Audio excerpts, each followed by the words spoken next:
What's up guys, welcome back to another video. So in today's video it's going to be Mage Rogue, and a lot of you have been asking about how to play Mage Rogue and also about positioning. So I thought that I would try to incorporate a video where I talk about getting a good opener and also going over the positioning and how that comes into play. I got some games on my Horde Rogue, I got it leveled this week. I'm just trying to gear it up, so these games are kind of lower MMR. Although since we're still trying to cover a more basic concept, I still believe that there is a lot that can be learned from these clips.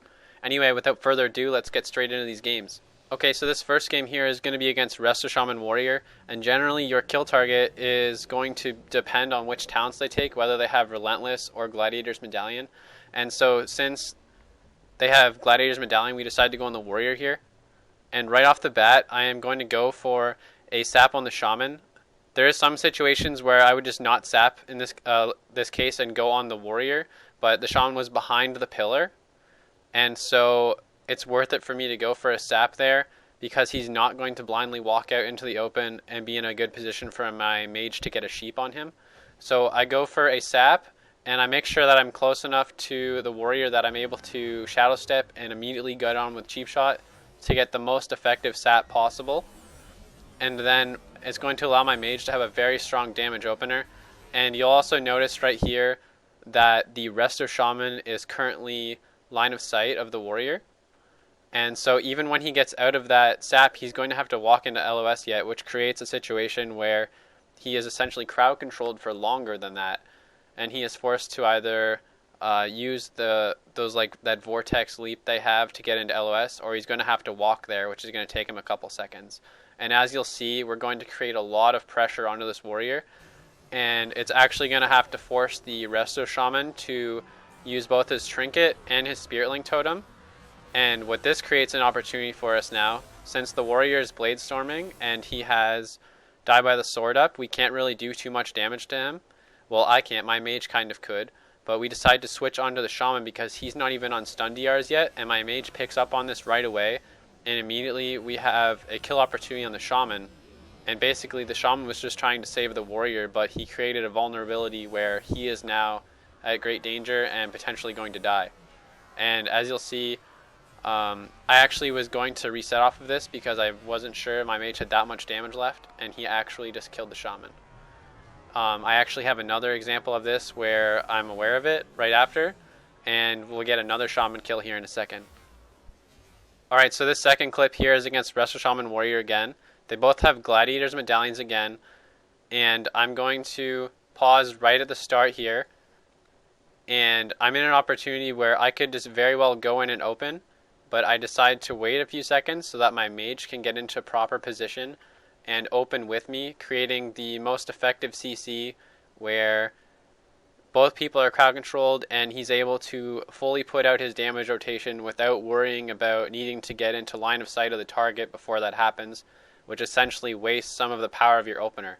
So it's absolutely important that your mage is in LOS of the target before you open, otherwise you're kind of just wasting your time, especially when you're against orcs who have reduced stun duration from their racial ability.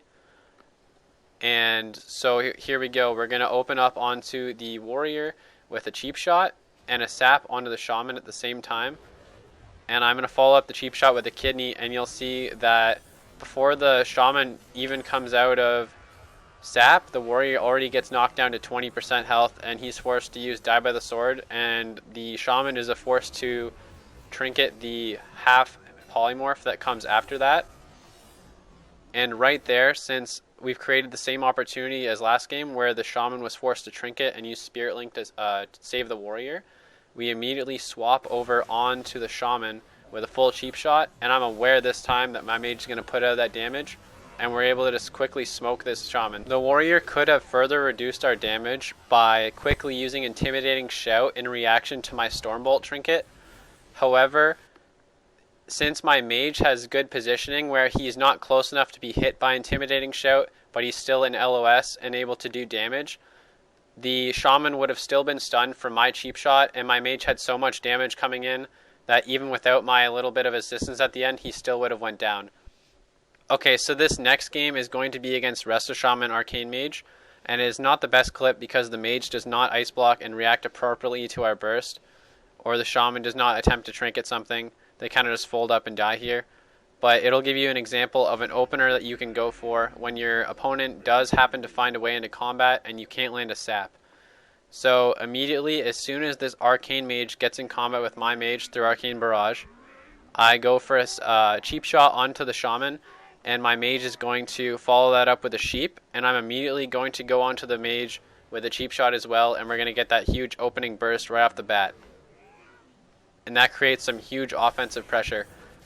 In most cases, you wouldn't win the game right here, but it would give you a very powerful start.